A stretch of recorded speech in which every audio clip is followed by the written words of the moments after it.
Hello dears, good evening. എല്ലാവരും ചായയെല്ലാം കുടിച്ച് സെറ്റായിട്ട് ഇരിക്കുന്നുണ്ടാവും. ചിലർ അത്താഴം കഴിഞ്ഞിട്ടും ഇരിക്കുന്നുണ്ടാവും. എല്ലാവർക്കും നല്ലത് മാത്രം വരട്ടെ എന്ന് ആശംസിക്കുന്നു. നമുക്കാണെങ്കിൽ വീഡിയോസൊക്കെ ഇങ്ങനെ തൽക്കാലം ചെയ്യാനുള്ള ആ ഒരു അനുമതി മാത്രമേ ഉള്ളൂ. ബാക്കിയുള്ള വിശേഷങ്ങൾ എന്തൊക്കെയാണെന്ന് നമുക്കൊന്ന് നോക്കാം. അതായത് മാനസിയുടെ ജീവിതത്തിൽ ആരൊക്കെ വന്നിട്ടുണ്ടോ അവരെല്ലാം ഈ മാനസ തള്ളിക്കളഞ്ഞിട്ടേ ഉള്ളൂ. പ്രത്യേകിച്ച് വരുൺ വന്നു, അവനെ ആട്ടി ഇറക്കി വിട്ടു. അടുത്തതാണെങ്കിൽ പുതിയൊരു ഫ്രണ്ട് ഉണ്ടല്ലോ, രാഹുൽ, അവനാണ് താരം. ഇപ്പോൾ ബലരാമനുള്ളത് മാനസയുടെ വീട്ടിലാണ്. മാനസയുടെ വീട്ടിൽ ബലരാമൻ നിൽക്കണം എന്നുണ്ടെങ്കിൽ ബലരാമന് അതിൻ്റെ പിന്നിൽ ഒരു ഗൂഢ ലക്ഷ്യമുണ്ട്. അതായത് സാഗറിൻ്റെ വീട്ടിൽ ഒരാളെ കൊണ്ടുവന്ന് നിർത്തിയിട്ട് ക്യാമറ വെച്ചു. അങ്ങനെ നമ്മുടെ കൃപമോളുടെ ഫോട്ടോസും വീഡിയോസും ഒക്കെ എല്ലാം എടുത്തു. അതുകൊണ്ടൊക്കെ തന്നെ ഇവിടെ ഒരു ടാർജറ്റോടുകൂടെ തന്നെയാണ് ഈ പറയുന്ന ബലരാമൻ നിൽക്കുന്നത്. ഇടയ്ക്കിടയ്ക്ക് ക്യൂട്ട്നെസ്സും എല്ലാം വാരി വിതറി മാനസ ബലരാമൻ്റെ മുന്നിൽ ഭയങ്കര ഒരു നല്ലൊരു പെൺകുട്ടിയായിട്ട് ഇങ്ങനെ അഭിനയിക്കുകയാണ്. പക്ഷേ ബലരാമനാണെങ്കിൽ ഇവൾ പഠിച്ച കള്ളിയാണെന്ന് നേരത്തെ മനസ്സിലാക്കിയതുകൊണ്ട് അതുക്കും മേലെ എക്സ്പ്രഷൻ ഇട്ടിട്ട് ഇവളെ മറ്റൊരു ലോകത്തേക്ക് കൊണ്ടുപോവാണ്.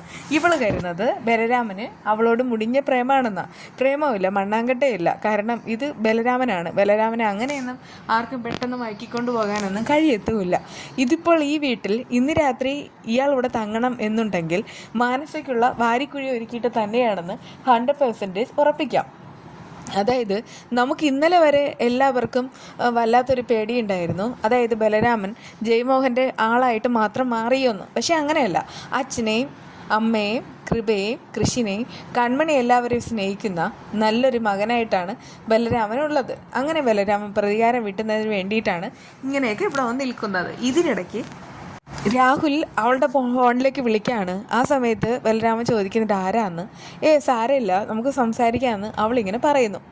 അയാൾ പെട്ടെന്ന് നോക്കുന്ന സമയത്ത് വീണ്ടും രാഹുൽ വിളിച്ചുകൊണ്ടേ ഇരിക്കുന്നു. എന്തുകൊണ്ടാണ് ഇങ്ങനെ കോൾ എടുക്കാത്തത്? അറ്റൻഡ് ചെയ്യുമെന്ന് പറയുന്ന സമയത്ത് അതത്ര പ്രധാനപ്പെട്ട കോളൊന്നുമല്ല, കാശ് ചോദിക്കാൻ വേണ്ടി വിളിക്കുന്നതാണെന്ന് പറയുന്നുണ്ട്. അങ്ങനെ മാനസ കോൾ അറ്റൻഡ് ചെയ്യാത്തതിൽ ആ രാഹുലിനാണെങ്കിൽ ഭ്രാന്ത് പിടിക്കുകയാണ്. എന്തായാലും ഇവളുടെ കൂടെ നിന്ന് രാഹുലിന് കിട്ടാവുന്നതിൽ വെച്ച് ഏറ്റവും നല്ലൊരു പണിയാണ് ഇപ്പോൾ ഇവൾ കൊടുത്തിട്ടുള്ളത്. രാഹുലിനെക്കാളും കൃഷിനെക്കാളും വരുണിനെക്കാളും എല്ലാം അവളാണെങ്കിൽ ബലരാമനെ ഇഷ്ടപ്പെടുന്നുണ്ട്. ഇടയ്ക്ക് ബലരാമനെ അവൾ സ്വന്തമാക്കാൻ പലതും നോക്കിയതാണ്. പക്ഷേ ഒരു ചുണ്ണാമ്പ് നടന്നില്ല. അടുത്ത വഴിയാണ് അവൾ നോക്കിക്കൊണ്ടിരിക്കുന്നത്. അതിനിടയ്ക്ക് രാഹുൽ എന്നല്ല ആര് വന്നാലും ശരി അവൾക്ക് അതൊന്നും വേണ്ട. അതേസമയം സുജാത ഭയങ്കര ഡിസ്റ്റർബൻസിലടിക്കുകയാണ്. സാഗർ ചോദിക്കണം എന്തായത്, താൻ മരുന്നൊക്കെ കഴിക്കുന്ന സമയമാണ്, ഉറങ്ങാൻ നോക്ക്. അതൊന്നുമല്ല, എനിക്ക് സമാധാനമില്ല.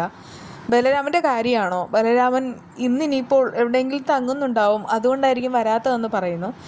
ബലരാമൻ്റെ കാര്യമല്ല, ബലരാമൻ ജയ്മോഹൻ്റെ കൂടെ കൂടിയില്ലേ. എനിക്കിപ്പോൾ സങ്കടം നമ്മുടെ കൃഷ്ണനെക്കുറിച്ചാണ്.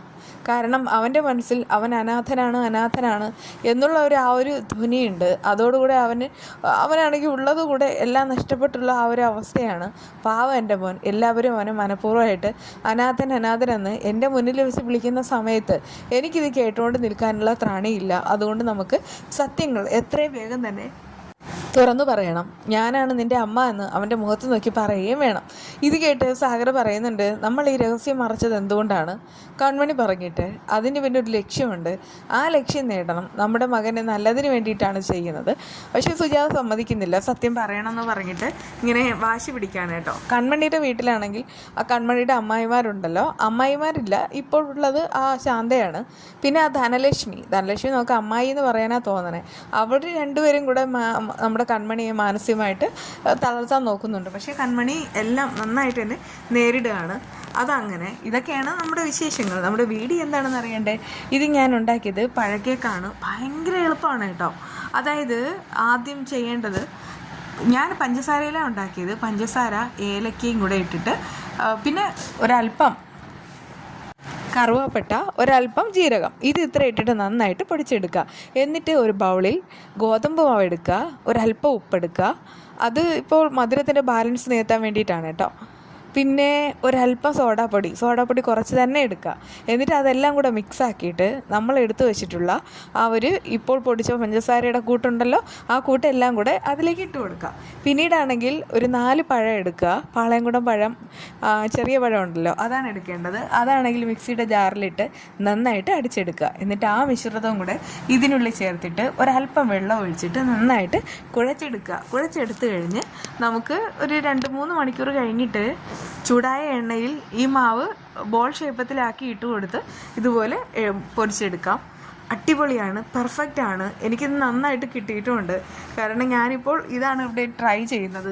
പഴം എന്തെങ്കിലും ബാക്കി വരികയാണെങ്കിൽ പെട്ടെന്ന് തന്നെ ഇത് ചെയ്യും. പിന്നെ ഗോതമ്പ് പൊടി എന്ന് പറയുന്നത് റേഷൻ കടയിൽ ഗോതമ്പ് പൊടി ഉണ്ടല്ലോ, അത് കിട്ടിയതുകൊണ്ട് ഞാൻ അത് വെച്ചിട്ടാണ് ചെയ്തത്. എന്തായാലും ഇതൊക്കെ നമുക്ക് വീട്ടിലുണ്ടാക്കിയാൽ ഒരുപാട് പേർക്ക് കഴിക്കാനും പറ്റും. പിന്നെ നമുക്ക് വിശ്വസിച്ച് കഴിക്കാം. നമ്മളല്ലേ ഉണ്ടാക്കുന്നത്. വീണ്ടും കാണാം.